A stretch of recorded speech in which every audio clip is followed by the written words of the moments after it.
Hello and welcome to the spring series of the Inflation Drivers and Dynamics webinar sponsored by CEBRA and the Federal Reserve Bank of Cleveland Inflation Center. This is the second of 5 seminars that I've organized with Raphael Schunle of Brandeis University. And today's session will be moderated by Rob Rich at the Center for Inflation Research at the Federal Reserve Bank of Cleveland. And I'll hand the mic over to him to introduce the speakers.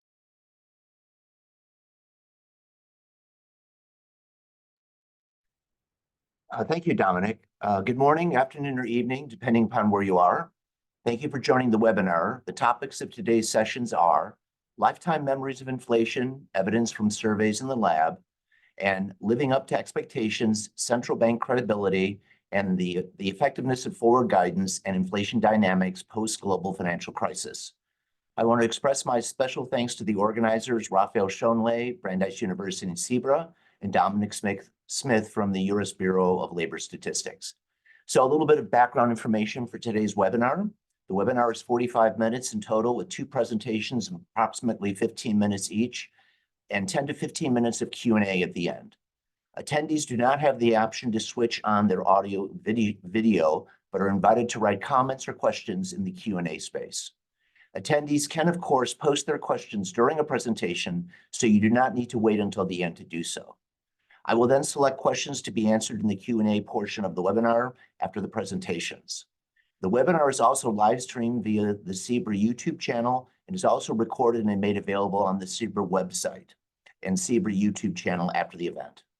And as a disclaimer, participation in a CEBRA webinar does not constitute or imply an endorsement, recommendation, or favoring endorsement of the views, opinions, products, or services of the Central Bank Research Association or any other participating institution, individual, or entity. All views expressed during a CEBRA or CEBRA co-hosted event are strictly those of the authors, discussants, and other participants, and not those of CEBRA, the co-sponsoring institutions, or any other participating institution. So with all of that as background, I would like to introduce today's speakers. Our first speaker is Yuriy Gorodnichenko, Quantedge Presidential Professor of Economics at the University of California, Berkeley. He'll be speaking on lifetime memories of inflation, evidence from surveys in the lab. Our second speaker is Stephen Cole, Associate Professor of Economics at Marquette University. He'll be presenting Living Up to Expectations, Central Bank Credibility, the Effectiveness of Forward Guidance, and Inflation Dynamics Post-Global Financial Crisis. So with that, I'll turn it over to Yuriy, and Yuriy, the floor is yours. Thank you so much, Rob, and thank you very much for having me in this series. It's a great pleasure to be here. The paper I'm going to present today is joint work with Isabelle and Olivier. And, in this paper, we try to shed more light on how memories shape expectations. We know from prior work that big events like hyperinflations, depressions, wars have a profound effect on how people think about the world, how they think about the future, and also how they act on these expectations.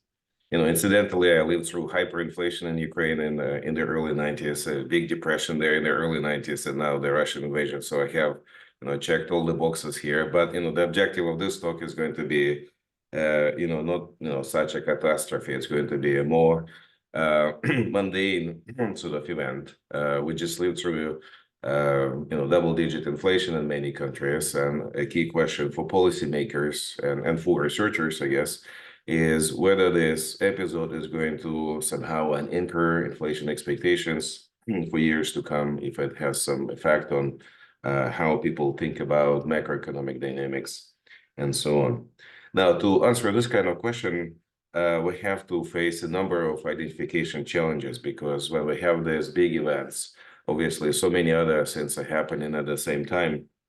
And so it's very hard to isolate whether this, specific thing, like, 10% inflation is having a causal effect on inflation expectations. That's a big challenge. And what we try to do is to create, sort of simulate memories, experiences for households, and see if the simulated memories are going to affect somehow their inflation expectations. Now, to this end, we're going to run a randomized controlled trial in the Netherlands, and we're going to use a big survey of households in the Netherlands, about 10,000 people. And in parallel, we're going to do the same experiment in a lab setting. It's going to be a much smaller sample size, but there are some advantages of using lab experiments. Like you have these people for a longer period of time, you have a better controlled environment, you can ask more questions, this kind of sense. And the structure of this experiment is going to be very simple. First, we elicit the priors that people have about future inflation. Then we ask them to play certain games that kind of take them through, historical episodes of inflation. So it's as if we plant some memories in their heads. And then we measure their expectations again immediately after the game and a little later, 6 months later, to see if these games have a persistent effect on what they think about future inflation. Now, in the interest of time, I'm not going to give you every detail here, but this is roughly the outline of our exercise. And maybe when you have a recording, you can spend some time reading the slide in detail. But one thing I want to emphasize here is that we do the same experiment in the lab and in the survey. And that's important because usually these two settings are sort of evolving in parallel. The literature using labs is sort of not really talking to the literature using surveys and the other way around too. And so what we try to do is to bridge this gap between this, different approaches to measure expectations and how various, experiences can and memories can shape expectations of economic agents. Now, the first step, as I said, is going to be measure memories. And we do this through a series of very simple questions. For example, the first question would be something like, over your entire life experience, can you recall an episode of substantial increase in inflation? Then we ask a series of questions, when this happened, how big the increase was what was the initial rate of inflation, how it affected you, what was the duration of this, how confident you are in your responses, and so on. And what is striking in this exercise is that we know when people were born, and we know what they presumably should have experienced as adults. And when we compare what people recall with their actual experience, objective experience, we see there are quite significant differences. For example, here we plot the distribution of answers to questions about when you recalled high inflation experience happened. And you see lots of people here remember that inflation was, fairly recent. Some people here remember inflation in the 70s and 80s. Some people remember the spike in inflation just before the Great Recession and the global financial crisis. And so it's clear that, people kind of forget what was happening in the earlier years. Obviously, some of this is coming from age. If you ask older people when inflation happened, they're going to remember the 70s and 80s and also the recent episode.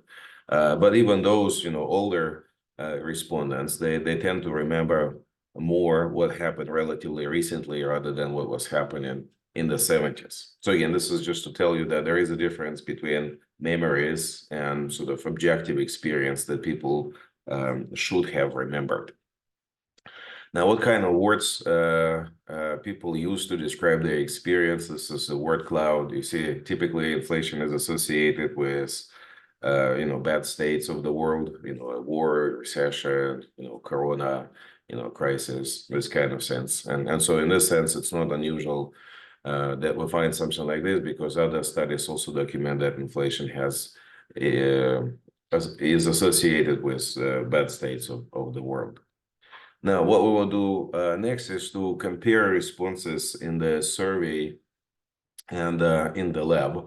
And here we're going to constrain the sample in the survey to respondents who are roughly similar to respondents we have in the lab. Remember, in the lab, it's typically undergraduate students.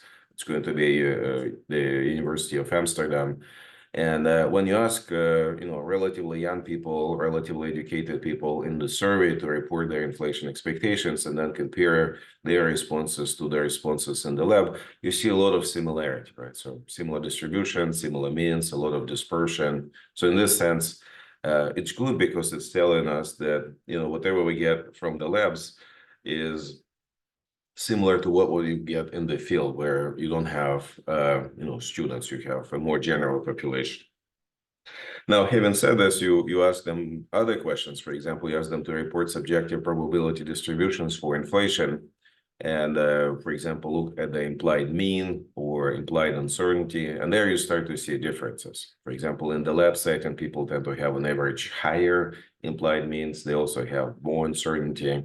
And this is probably reflecting the fact that these people are much more financially literate. They're more comfortable with numbers. So numerical literacy is high and so on. So that we have some differences between the lab and the surveys, and we should keep this in mind.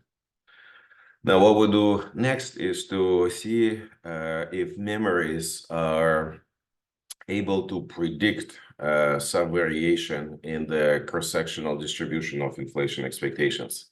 So, for example, in this particular column, what we have in this regression as the dependent variable is an inflation forecast for the next year. And then on the right-hand side, we have a number of respondent characteristics like, gender, education, income, and so on.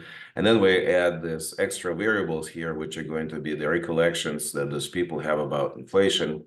And what is clear here is that above and beyond kind of the standard regressors that we use in this kind of analysis, we see that memories actually have a lot of predictive power.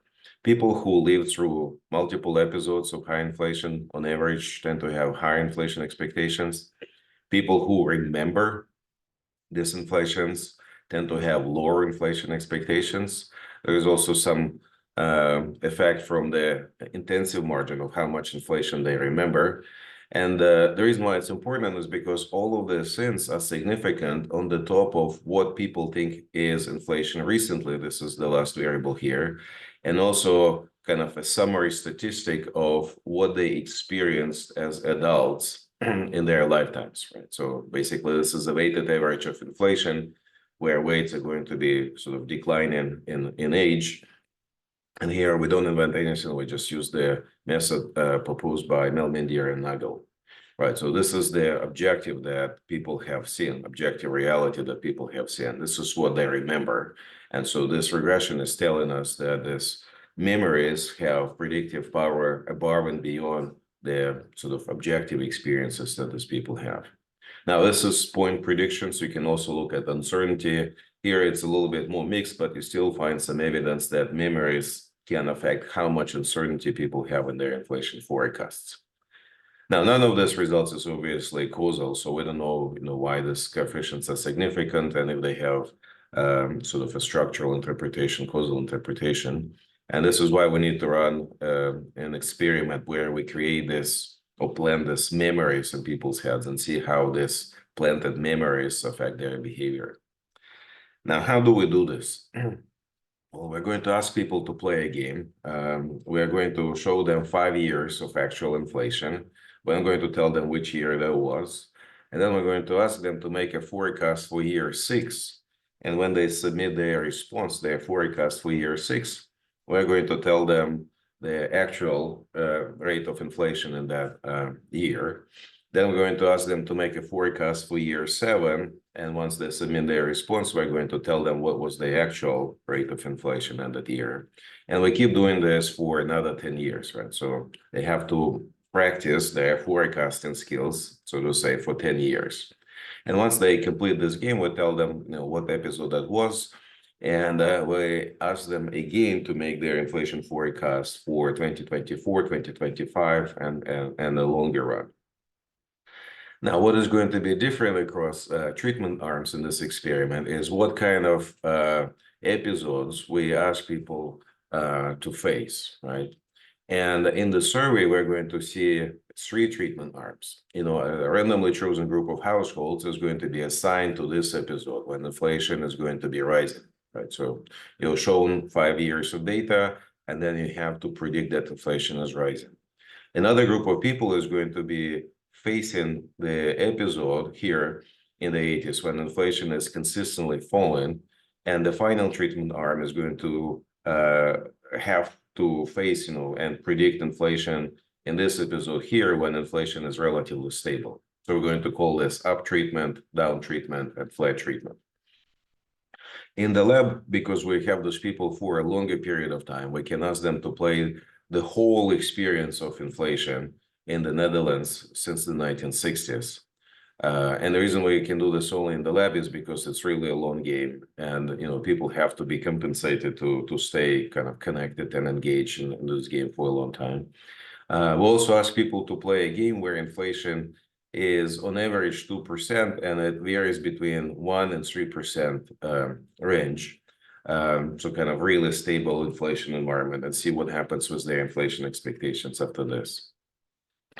Now, once we play this game, we're going to look at the treatment effect of this game, so their posterior beliefs, and we're going to use a very simple regression where on the right-hand side you have their priors, dummy variables for each treatment arm, and then the interaction of the priors and the dummy variables, and these betas should be between -1 and 0 if these people are somehow Bayesian learners. Now, this is what we find when we do these games, right? So this is the prior on the horizontal axis. It's the posterior on the vertical axis. This black line here, this is the control group. It should be close to 45-degree line, and it is, reasonably close to the 45-degree line. And then you can see what the treatments do to the distribution of inflation expectations. For example, when you treat people with inflation going up consistently over 10 years, you raise on average their inflation expectations. You see this intercept here is going to be somewhere here at a high number. When you treat people with down inflation or flat inflation, you see that this distribution is shifted down, and you also see a rotation in the distribution of the relationship between the posteriors and the priors, right? So you take these people with high initial priors and you move them down towards the signal you provide in the treatments. So this is to tell you that these games have an effect on their inflation expectations. Now, this is the survey. You see something similar in the lab. The results are going to be a little noisier, but this is mainly coming from the fact that the sample size is much smaller, right? So here we have 10,000 people. Here we have about 500 people. So results are a little noisier, but qualitatively, it's very similar. What is also interesting in this lab setting is that when you ask people to play the lifetime game, right? So you go from the 60s to the present. So presumably they face a lot more data, but it doesn't seem like the marginal effect of this extra long game is bigger than what you would get if you just present people with one disinflation episode. Okay, so it's an interesting observation. When you look at uncertainty, we have some statistically significant effects of these treatments, but the economic magnitude of this effect is going to be very small, very small. So it seems like we are moving the point predictions really, but not really the amount of uncertainty. Now, so this is telling us that, we create this experience, the simulated memory, if you will, for people, and the simulated memories immediately affect the beliefs that these people have about future inflation. Now, the key question is whether these games that we ask people to play, the simulated experience, if this thing can have a persistent effect on their beliefs. And this is what we try to do next. We'll look at the long run effects of these treatments. Now, what is here in the column 1? Okay, so column 1, this is the first wave. This is inflation expectations measured before the treatment.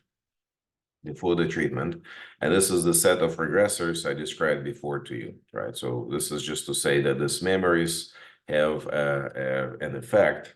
They predict the cross-sectional distribution of inflation expectations. Now, what we do next, we go to the second wave, which is going to be done 6 months later after the first wave. So it's a fairly significant period of time. And here again, the dependent variable is going to be inflation expectations, but measured 6 months later, while the regressors are going to be exactly the same thing we had here from the first wave, right? So the regressors here are going to be exactly equal to the regressors here. And the sample size is going to be smaller because we have attrition in the sample and so on, but qualitatively, the results are very similar. Even quantitatively, they're very similar, right? So you compare this to coefficients, and it's telling us that, the memories people have about disinflations or inflations, they continue to shape inflation expectations of these people. Now, what we do next is to extend the list of regressors and include treatment dummies, right? So if somebody was playing a game where inflation was flat, when inflation was rising, when inflation was decreasing, and we want to see if this experiences, the simulated memories, if you will, have an effect above and beyond what people experience historically, right? So this variables here. And we see that these coefficients are significant and quite large, which is telling us that even though, some of these people did not live through the 70s or the 80s, or even some people didn't really have an experience of inflation in 2000s, these effects appear to have an effect on their beliefs. Now, to conclude, do we see that this disinflation or inflation memories have a causal effect? Through this power of the RCT, or randomized controlled trial, we see that there is a likely causal effect there. Right, so these games appear to shape expectations of people. We also have sort of a methodological contribution here where we merge two literatures, the experimental macroeconomics and the survey literature. As I said, this literature is evolved in parallel, and we show that there are some sense we can learn from each other, so to say. We can have a bridge, a marriage between these different literatures, and use weaknesses and strengths of this to learn something new. For example, surveys, you have a representative population, but you have relatively little time with their respondents. While experimental economics, you have a lot more control over the setting, but then you have to struggle with, how representative these results are. If you can generalize your results from the lab to the general population. We also document here that subjective recollections, these memories, they seem to be, very important. They have predictive power above and beyond actual experiences that these people have, actual history. So ideally, when we think about what shapes inflation expectations, we should ask people to recall, these episodes of inflation or disinflation, and that's going to be helpful in explaining their inflation expectations. And obviously, we have some future work. One key question here is how people form these memories, why they remember some things and not others, why memories are selective, so to say. We don't have an answer for this, but hopefully future research can shed more light on this. Let me stop here and thank you. Okay, that's great. Yuriy, thanks so very much. Just as a reminder to the members of the audience, you can go ahead and submit questions during the presentations. You don't have to wait till the end. So please, if you have any questions, please go ahead, submit them in the Q&A space, and we'll get to them at the end of our presentations. So with that, I'll now turn over to our second speaker. Stephen, the floor is yours. All right, thank you. You can see my slides, correct? Yes. All right. Well, thank you. Very interesting presentation from Yuriy. Thank you. And this paper is joint with Enrique Martinez Garcia from the Federal Reserve Bank of Dallas and Eric Sims from Notre Dame. And since I have a central bank co-author, standard disclaimer applies. But since I'm from a private institution, I guess all the views expressed are reflective of the president of Marquette and the board of trustees. All right, I'm going to just assume that since everyone's microphone's muted, like everyone's laughing at that, so it goes better in person. So what we do is first look at forward guidance or the communication about the future path of the policy rate, and it's been an essential monetary policy rule around the world since the Great Recession in the U.S., Bank of England, Bundesbank, Bank of Japan, and elsewhere as well. It's shown that in the literature, shown to have many positive benefits. We're at the zero lower bounds, can help signal, the future policy path, the lower for longer policies, which can stimulate the economy. Away from the zero lower bound, can also provide transparency and clarification about the future path of policy, and then also mitigates costs at the zero lower bound.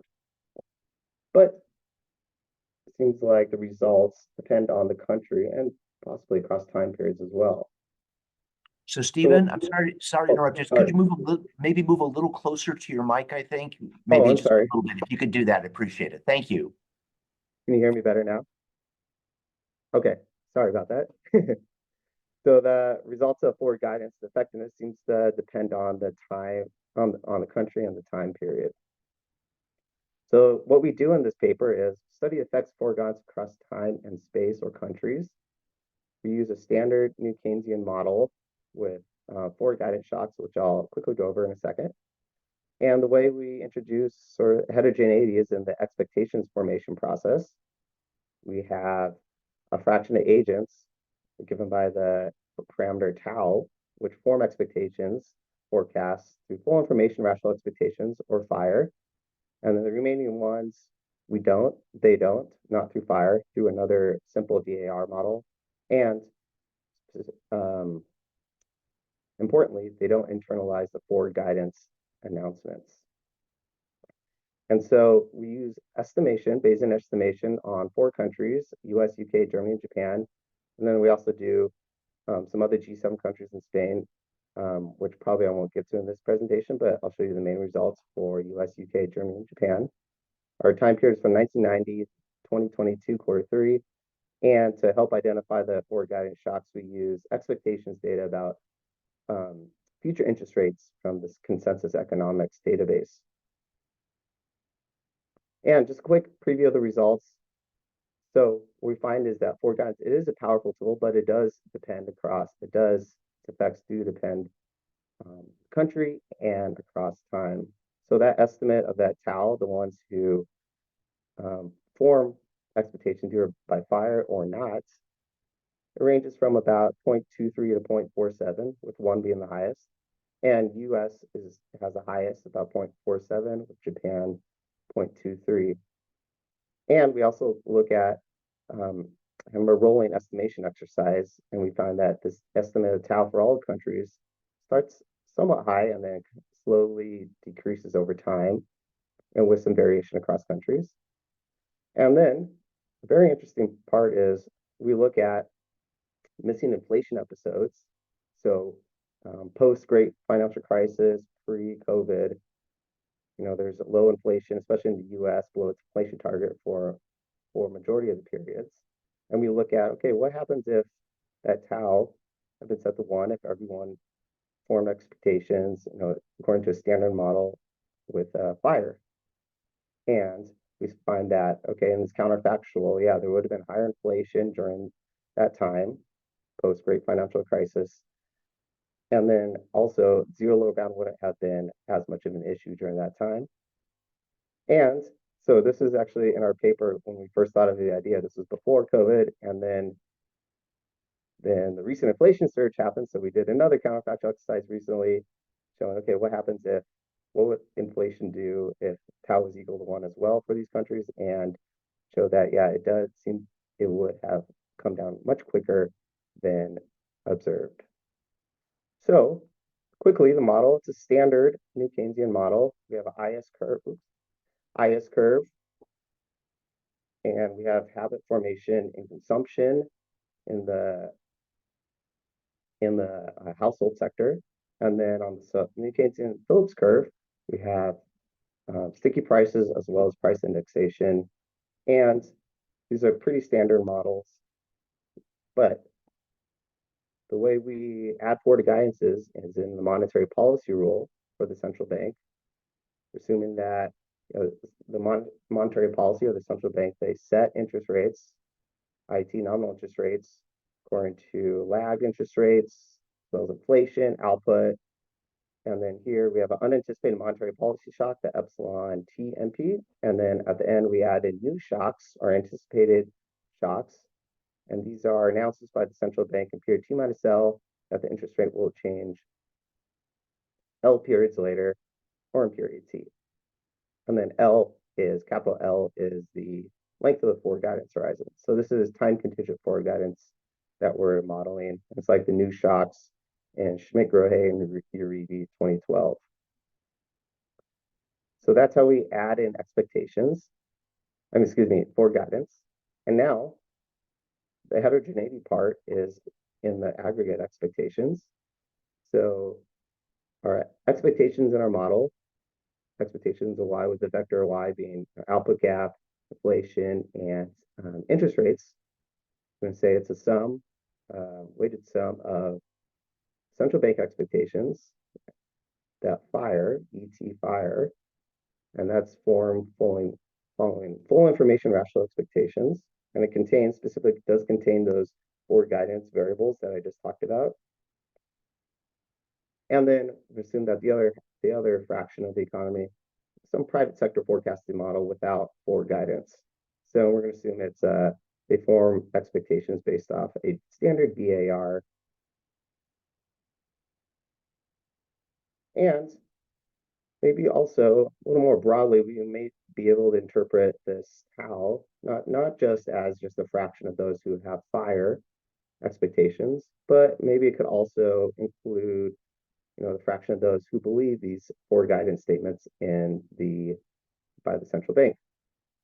So, for instance, if we think about central bank credibility as an alignment of the Fed's statements about the policy path and public's expectations. So this quote from Janet Yellen in 2006, market participants correctly anticipating the actions that the Fed will make in response to economic news and shocks. And maybe perhaps if this tau maybe can also be thought about as if private sector expectations align with central bank expectations. So if this tau is anything less than 1, then we do have this heterogeneous expectations about the future policy path, some forecast heterogeneity.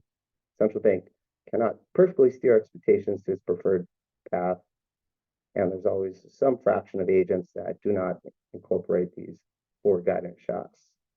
So just perhaps another way to view this tau in our model. So in our estimation, we have our 4 countries in the main estimation: US, UK, Germany, and Japan. Our time period 1990 Q3 to 2022 Q3. And then we have our contemporaneous variables: real GDP, inflation, and the CPI for each country, and the short-term interest rate, 3-month rate for the interest rate. And then to help identify some forward guidance shocks, we have this database of consensus economics giving forecasts about expected interest rates. We have it 1, 2, 3, and up to 5 periods ahead. And then we also have expected output growth and inflation. So quickly, I'm going to show you the estimates of tau across countries. So here is our full sample estimation. So you see here that US, that tau can range from 0 to 1, and the US, UK, Germany, they seem pretty high, with the US being the highest. However, Japan has the lowest 1.23, and throughout this results, it seems like Japan is somewhat of the outlier relative to these other 3 countries. So next, we look at, okay, with this difference across countries, what does that do? Difference of estimates of tau across countries, what does that do to the effectiveness of forward guidance? So to understand that, we compute this rolling estimation exercise where we look at a subsample of 69 observations. Start 69 observations, start in the beginning, and then estimate everything, and then compute impulse response functions to a positive or a favorable forward guidance shock. And, sum the estimates or cumulative estimates of inflation output over periods 0 through 5, so the anticipation period of forward guidance. And that's going to be our measure of effectiveness for each window of 69 observations.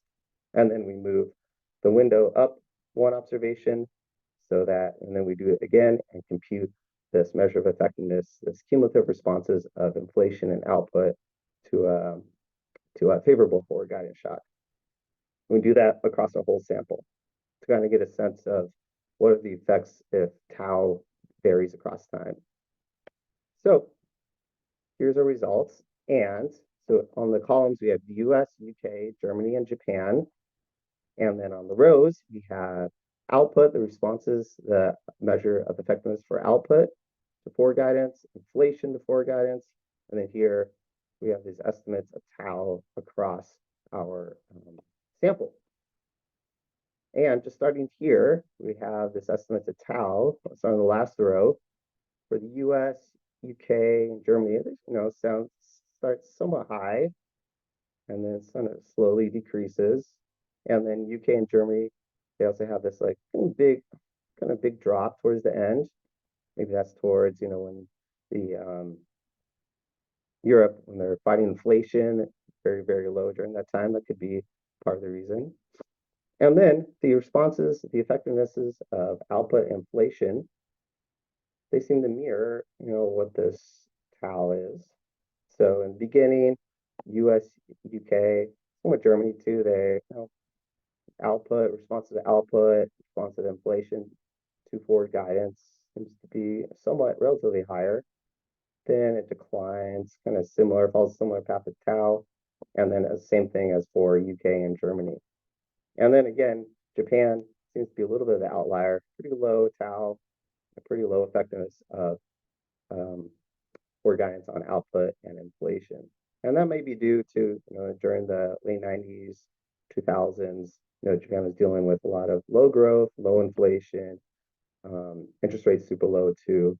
So that could be possibly another explanation for these results. And then we turn to our next exercise. So for much of the period since the Great Financial Crisis, but before COVID-19, so central banks have, for the most part, missed their inflation targets during this time period, and also struggled with the zero lower bound. And so we ask, do historical missing inflation episodes, do they stem from this forecast heterogeneity that we're modeling? So what if private sector expectations, what if they are perfectly aligned with those assumed in a conventional macroeconomic model with homogeneous and full information rational expectations agents?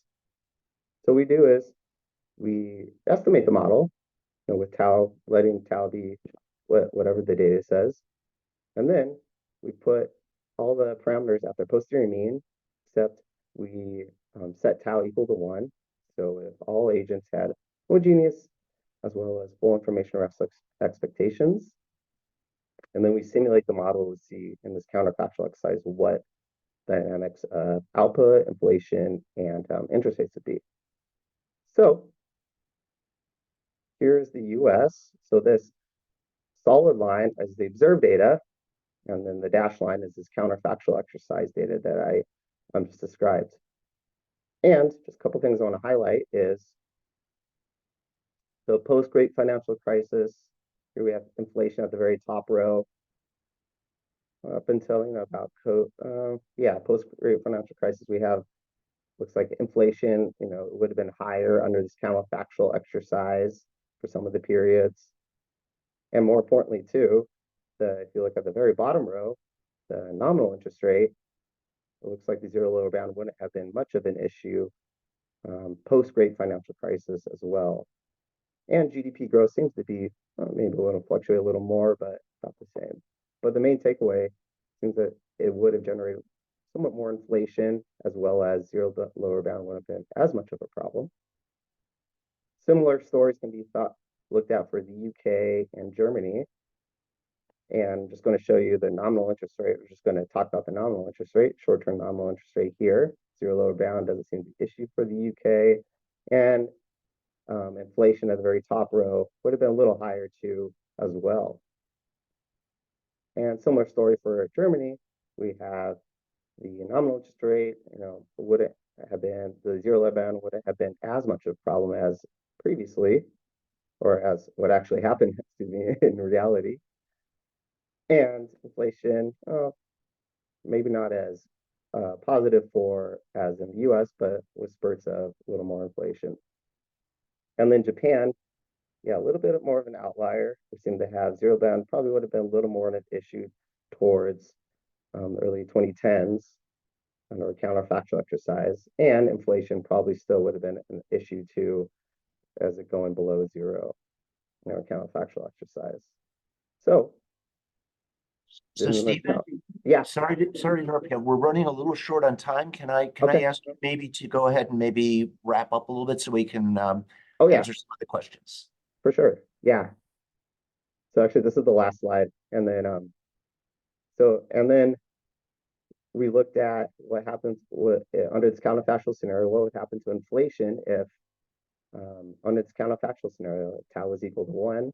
And you see here, I'm just zooming in at the last part of our sample, inflation in the US, UK, and Germany, it would have been much quicker to decline under our counterfactual scenario, and Japan is an outlier still. So, conclusions, we looked at the effect of forward guidance across time and space, time and countries, and it looks like forward guidance effect is much more better relative to Japan for US, UK, and Germany. And then also too, in these counterfactual scenarios, which we would have more inflation, at least in the US, zero low bound would have been an issue for US, UK, and Germany under our counterfactual scenario if agents had full information expectations and homogeneous expectations. Okay, and with that, I am done. Thank you. All right, great, Stephen. Thank you very much. So we have time for a few questions again for those in the audience. By all means, feel free to submit your questions in the Q&A, and we'll get to them.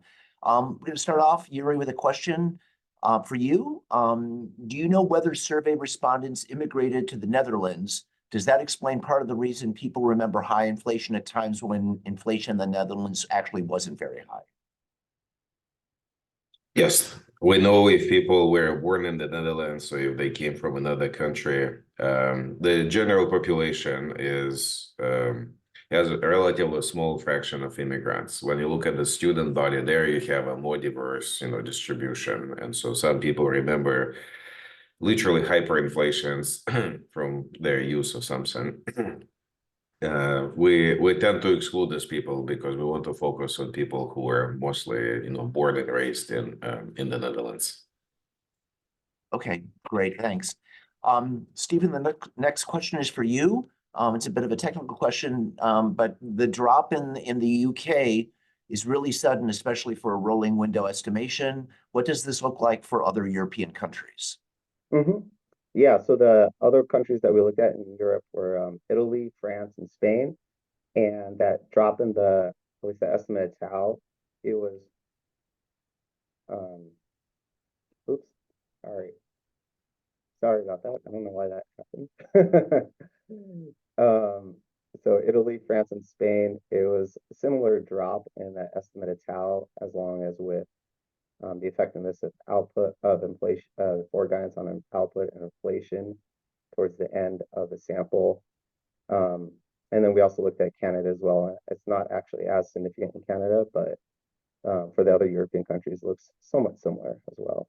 I can show you that too, maybe, yeah, later on email. Okay, thanks. Yuriy, another question for you. How do you interpret the result that the posterior for participants given a flat history are scored a quote lower than participants given the down history? Right. So remember, the posteriors are going to be a native average of the priors and the signal. And what is important in the signal is going to be the average inflation during this episode. When inflation was rising, we had a big average. When inflation was falling, we also have a big average because you start from a high point and you go down to more or less 2%. And when you look at the flat, it was literally 2%, an average. So we just give them a lower signal, so to say, in the flat treatment. And so it is natural that the posteriors are going to be systematically lower relative to other treatments. Okay, great. And we have time now for just one more question. And Yuriy, this again is for you. Did you also have an open-ended question about what features of inflation experiences people were thinking about when making their forecast? Maybe there are some other subjectively perceived as important features of inflation that may matter, but were not explicitly captured. It's a great suggestion. I wish we had that question. So maybe in the next experiment, we will ask people to say something along these lines. Right. It's always the ex ante, ex post, right? Always that sort of difference there. All right.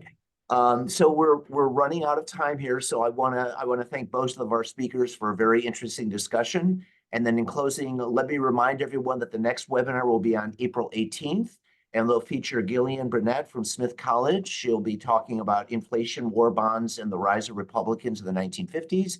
And then Hugh Montag from the Bureau of Labor Statistics post-pandemic drivers of inflation. So again, for all of us, thank you so very much for joining, and we'll see you again in 2 weeks. Thank you. Thank you. Thank you. Thank you. Bye, everyone. Bye.